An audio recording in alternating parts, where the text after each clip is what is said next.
Hi there. Just before we get into this week's episode of the Midlife Mentors podcast, I wanted to share the exciting news that my book by Synergy Publishing is now available on Amazon. And if you're in the UK, at Waterstones, Smiths, Blackwell's, and other good bookshops. The Midlife Male Handbook, A Man's Guide to Thriving Through Andropause, is 3 years in the making. Inspired by my own struggles when I hit my late 40s, and also because I see so many midlife men suffering in silence. I couldn't find anything out there that explained what was happening to me, or more importantly, how to make positive changes. So I wrote this book for myself and all the other midlife men out there who might be feeling lost, isolated, or depressed, or are suffering from low energy, weight gain, and a decreasing confidence that's affecting their personal and professional life. My book explains what's going on based on the latest scientific research, and I've also included a 30-day action plan to help busy men regain control and feel like themselves again. The Midlife Male Handbook is available now. Head to all good bookshops or check the show notes for details. Today, we're talking hormones, strength, and sustainable energy. Around 6 months ago, my blood work flagged borderline low testosterone. I was feeling it too, sluggish mornings, stubborn belly fat, zero motivation in the gym. But rather than jump straight into a medical intervention, I decided to run a personal experiment. Fast forward to my latest lab results. My total testosterone is up by almost 50%, just through smart lifestyle tweaks. So in this episode, I'm breaking down the exact 6-pillar protocol that moved the needle. Sleep, lifting heavy, fueling with the right fats and micros, trimming body fat, taming stress, and clearing out everyday hormone disruptors. Each pillar comes with an action you can start today, no matter your schedule or budget. Quick caveat before we dive in, I'm not a doctor and this podcast is not medical advice, it's my personal experience. Are you ready to turn the dial up on strength, focus and drive? Grab your coffee or maybe a glass of water, hit that do not disturb button and let's get into it.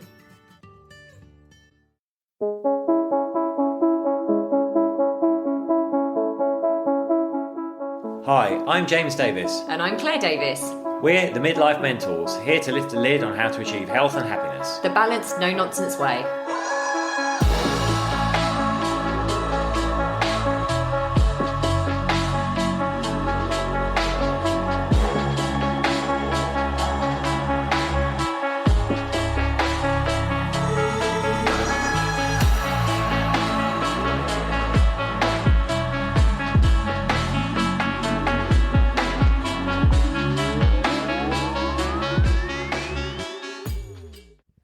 Hello and welcome to another episode of the Midlife Mentors with me, James. And I am flying solo today because I wanted to talk about testosterone and specifically my own testosterone levels and how and why I got them tested and what I did following that and what the results were. But the headline for this is that over about 6 or 7 months, I've increased my total testosterone levels by 50%. So this just goes to show that it's possible to naturally raise your test levels, guys. And actually, a lot of this will apply for women too. So if you're a woman, you're listening to this, and you're in peri-menopause or menopause, these lifestyle things I'm going to share with you will help promote better hormone health generally. Although I'm going to focus on specifically what is good for testosterone in this episode today, because that's what I wanted to talk about. Because here's the thing, about 8 months ago, I was feeling quite low. I was obviously writing my book, The Midlife Male Handbook, which is obviously all about andropause and testosterone. And I was like, I should probably really get myself checked out. So I went to my GP and asked for a testosterone test. Now, it came back that I was 11 nanomoles per litre. So that's low. The threshold is generally accepted to be between 12 and 21 at the high end. So guys, you want to be sitting for total testosterone somewhere between 12 and 21. I was obviously just below. I'd say if you're below 6 or 7, then you're probably going to need a medical intervention because that is a low reading. Having said that, I would always start with the lifestyle interventions first. So that's where I was. I thought, well, crikey, that's low. The doctor was kind of like, I don't think it's low enough that we consider testosterone replacement therapy for you. And I was like, no, I don't think so either. I'd like to try and just sort this out naturally, because I knew at the time that my lifestyle wasn't as good as it could have been. So my nutrition wasn't really dialed in. I'd let a lot more treats and junk food come in, probably more sugars in my diet, more alcohol. I was under a lot of stress at the time. And I always follow a training plan, but I kind of got a bit jaded with it. So I was going through the motions a bit. So these are all things that I know will have an impact on test levels. So I was like, okay, let's go out and do that. A few months after that, probably like 3 months later, I had a private test and I'd moved up to 13.5. So already an increase. I thought, well, that's good, but I'm still only, just over what we consider a low reading for total testosterone. So I carried on making the adjustments, and I had just a couple of weeks ago another blood test with my GP, and I'm now at 16.5. So from 11 to 16.5 is a 50% increase, which is big. So what did it look like before? It looked just like a bit of low motivation, some fatigue, low drive, feeling a bit down. And that's why I wanted to get it checked because, and obviously I was writing the book about it all as well, so that really brought it front of mind. But B, I wanted to see if I could put into practice what I was writing about. I had the research, right? I did months of research for my book, lots of academic papers, scientific research. And I thought, well, let's actually give this a go, James. The proof is in the pudding. You're saying this stuff works, but does it? So I got stuck in. Now, I just want to clarify if you listen to this. Obviously, I am not a physician. I have shared my blood test ranges and the time frame, but if you're listening to this and you're a guy, then yeah, do go to your GP and get a test. There's a caveat I want to give you though, um, and that is that on the NHS with your GP, you'll get a total testosterone figure. Now that's still important, and that's a figure that wants to be between 12 and 21. But actually, what's also really important is what we call free testosterone. So there's only about 1 or 2% of our testosterone that's not bound in the body, and that's really, really important. Now, unfortunately, the total test doesn't give me that. There are formulas for working it out, but there are things that can interfere with that. So, sex hormone binding globulin being one of those. So, just if you do go and get a test, and there are places you can get private tests really cheaply, really easily, then try and get your free test level as well. So, I wanted to just bust some misconceptions around boosting your testosterone, which is one. The first one is that you can't, that your age will make it very, very difficult or impossible, that only going down the injection route will work, or that there's a magic supplement. There are all kinds of supplements out there that say they will boost your testosterone. And I'm going to talk a bit about those. So I did use some, but research is at best mixed. So we'll cover that. But I want to share with you what I did. And I basically had a 6-pillar protocol.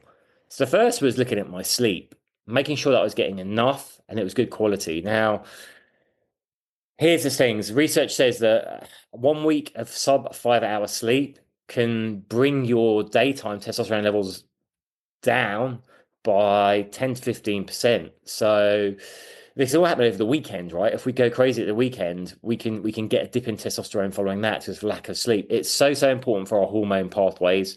And this is not just for testosterone or hormones, that we try to get that 6 to 8 hours sleep, 8 hours ideally. So for me, it was about being more rigid in going to bed at the same time every day, getting up at the same time every day, and just make sure I had good clean up sleep hygiene. So cooler room, earplugs because I live in central London, all those kind of things. The second thing I did was look at my training, and really, I was already doing weights, but I really started to move to heavier compound resistance.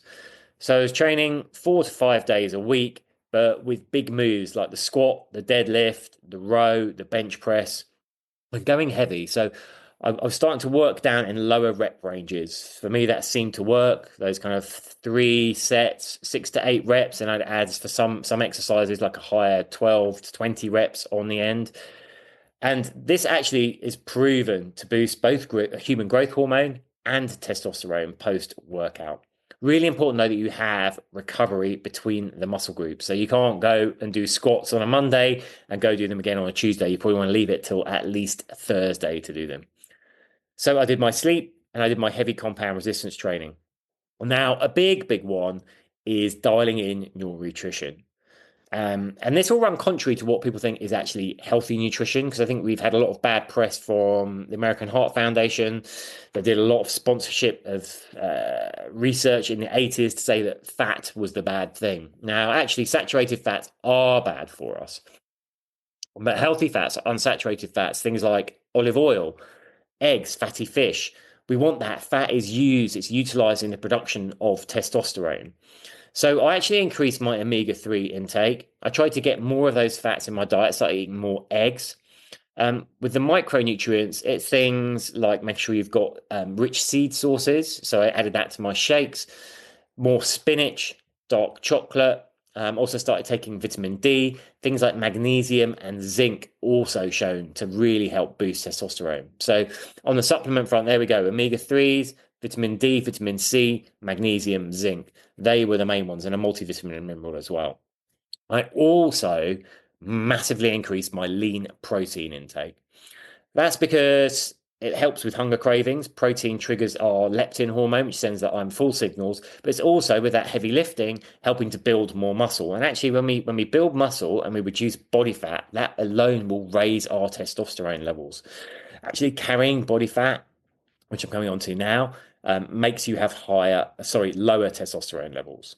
So pillar four was looking at my body fat, and this involved, along with the strength work, doing more cardio. Now I mix this up. I don't like to do long bursts of cardio. If we're in midlife, we don't want to do that. It's going to spike our cortisol. It's going to work against us. So like 15, 20-minute HIIT workouts twice a week, but getting a lot more walking in. So I think I went through about one period. I did 3 or 4 weeks where I was doing a minimum of 10,000 steps every single day. And of course, it's helped with the weather being better. So getting that body fat down is super important. Also, bringing down stress. Now, obviously, in life, we have things that stress us, and we're not in control of all of those. But it's recognizing that we're not in control and choosing our reaction. So this is a bit about where the psychology comes in and the brain training, something I talk about a lot in the book. In general terms, as we age, we become more risk averse, we become more negative, less positive, but also we can become more prone to anxiety and worry. So recognizing that and seeing what we can do to move against it, to safeguard against it, is so important for our mental health. Now, of course, does that have a direct? I did a post on this on TikTok actually, and someone was like, "Oh, are you saying that just being positive can raise testosterone?" Well, no, I'm not saying that it can directly, but if we lower our stress levels and lower our cortisol, that is going to increase our testosterone. You know why? Because when we're producing cortisol, we use the same mother hormone, progesterone, that makes our testosterone. So if we're making more cortisol, it means that there's less progesterone available to make testosterone. It lowers testosterone levels. So obviously, if we can lower our cortisol, we can raise our testosterone. So I started just making sure I was doing the things I should have been doing, like morning gratitude, taking optimistic views, doing something positive every day, and really reminding myself that it's an active thing you have to work out. The other thing that I kind of already was doing, but just paid a little bit more attention to, was looking for things called endocrine disruptors. So this is stuff in the environment that can play tricks, havoc with our hormone pathways. So things like certain plastic kind of bottles, heating food in plastic containers. Not that I did that. I don't even have a microwave. But even things like, air fresheners with plugins, fragrances we use, shampoos, body wash. So just having a more mindful eye. And if I'm seeing a lot of chemicals and stuff, maybe going, okay, what's a different option to use there? I'd say that's probably, the one we have least control over, but probably makes the smallest difference. So that was what I did essentially. If you're looking to do the same, then I'd say go read my book, The Midlife Male Handbook, and there is a 30-day program in there. Obviously, now this took me a matter of months, and it's realistic. I've shown a 50% rise in testosterone over 6 months is completely doable. But even in 30 days, you can feel a difference if you follow it. So I'm just going to recap what you need to do is, make sure you're getting enough of good quality sleep every night. Be consistent. Be doing that heavy compound resistance training 3, 4 times a week. Make sure you've got adequate recovery in between. Get those healthy fats up, get that lean protein up, get those supplements in, the zinc, the magnesium, the vitamin D, the C, and get your body fat down. So this is where the cardio comes in, but don't overstress yourself. Get the stress down by practicing a more positive mindset and practicing stress reduction techniques. And then just look for stuff in your environment that might disrupt your endocrines. Now, I did say I would talk as well about other supplements. So I've talked there about micronutrients in terms of vitamins and minerals, but there are a lot of herbal supplements out there that claim to boost testosterone. Now, I did take some of those.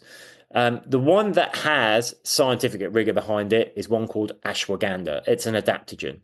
So it's a herbal preparation and it is shown to help balance hormone levels. In particular, it helps bring down cortisol, which of course will have the effect of raising estrogen if you're a woman and testosterone if you're a man. So that is one that I do swear by, but you have to cycle it on because otherwise the body adapts to it. So you'd want to do 6 weeks on, 4 weeks off, 6 weeks on, 4 weeks off. The other ones out there, we hear things about things like maca, long jack. There's a whole load. Now, at best, the evidence for these is mixed. So I would save your pennies rather than diving into those kind of supplements. Just make sure you've got your micronutrients, your vitamins and minerals dialed in. Consider the ashwagandha, but I wouldn't go on the rest yet. If you feel ready down the line, give one of them a go and see how you respond to it. What I hear anecdotally is, some of these will work for some people and not for others. And there doesn't seem to be any consistency to it. But definitely don't go throwing your money away on buying loads of these herbal supplements that promise a lot because chances are they won't deliver for you. So, 6 months ago, 7 months ago, my blood work showed borderline low testosterone. And today I'm 50% higher. I'm sleeping better. I'm lifting heavier. I feel healthier. I'm much more positive in my mind. I've told you there the 6-pillar protocol I used. It's not bro science. It's not anything fancy. It's not about going and eating loads of offal or stuff like that. It's just stuff that you can do quite easily and fit into your lifestyle. And that's why I just wanted to share it because I thought for me, it felt quite interesting that I was able to do that. I did an experiment on myself. And I hope that this inspires you to try it as well. Why don't you pick the one pillar that's got the biggest gap for you out of those 6 and DM me. So drop an email to me, team at the Midlife Mentors. Tell me which one you are focusing on, or just tell me about your testosterone journey generally. I would love to hear it. Okay, guys, strong body, sharp mind, balanced hormones. Let's build them together. And that actually brings me nicely to something. In a few weeks, actually on Friday, May the 16th, I'll be running an in-person workshop in central London. I'm going to keep the numbers small. It's going to be maximum 10 men. And we're going to get together for 4 hours, half day. I'm going to run it in the morning. So I'm thinking like 9 till 1. So then we can go off for lunch. And then we still got our Friday afternoon. But we're going to cover all this stuff. We're going to look at andropause.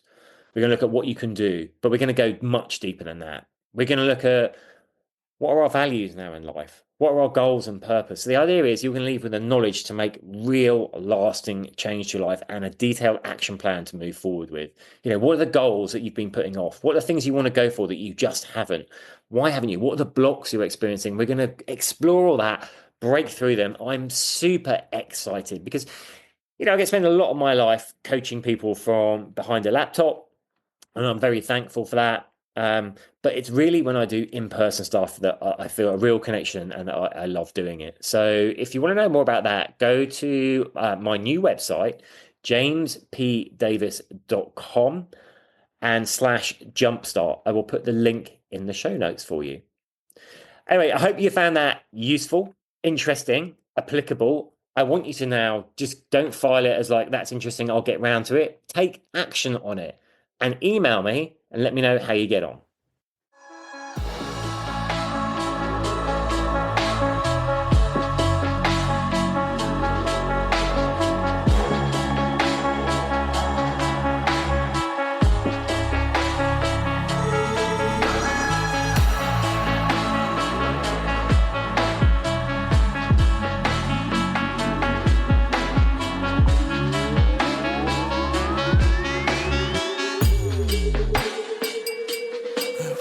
Yeah. You've been listening to the Midlife Mentors with Claire and James Davis.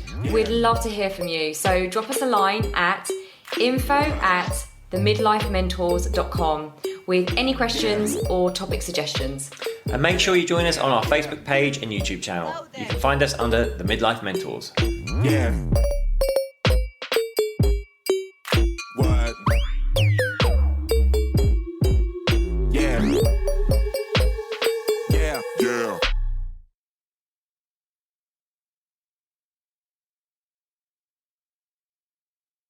Thanks so much for listening to this episode. And don't forget to take the Midlife Reset Audit now to receive personalised insights into what's holding you back from living your healthiest, happiest midlife. So go ahead and take the audit now at themidlifementors.com/audit.